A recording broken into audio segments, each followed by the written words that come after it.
Like, as a prime example, I had, some idiot way back in the day. But he could be right, though.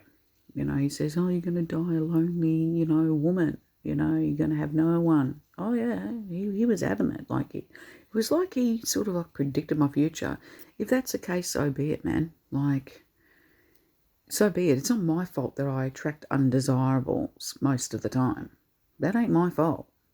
You know what I mean? I just mind my own biz, and I don't want to just be with anyone that approaches me.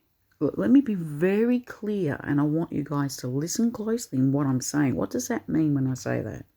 I'm not easy Japanesey, okay? I'm not just going to open my legs to any Tom, Dick, and Harry because I fancy him and I think he's hot and sexy. That's not me. I only want to be with someone soulfully, unconditionally, with my soulmate. He is out there. He's probably right under my nose and I don't even know it. Or maybe I do. Hang on. Maybe he's already been there this whole entire time. But somehow we just haven't clicked. Or maybe this person's just too far away. I don't know. But I don't believe in forcing it. I believe it should flow naturally. It should come naturally at the right time. Maybe love for me right now is not the right time. And I am sort of blessed, not, looking my age too. And I'm sort of blessed with that. But look, there's nothing, age is just a number, okay? And there's nothing wrong with it, right? I don't mind in the future being with someone who's 10 years younger than me or 12 years younger. That's not going to bother me one bit, as long as they're well over the age of 25. There's no way I'm going to be with an 18-year-old. No, that's just highly inappropriate age. But you know what I mean? But I do attract a lot of teenage boys because they misconstrue my age and they think I'm around their age group, and they're dead wrong. And I always put them in their place, but yet still. You know what I mean? It's like, look, if I'm going to die a lonely woman, so be it.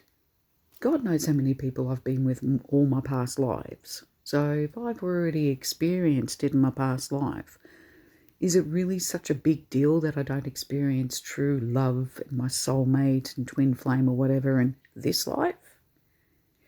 Do you understand where I'm coming from? You've got to look at it from that perspective as well. It's like, it's not the end of the world if I never find my true love, my soulmate, my one and only. You know what I mean?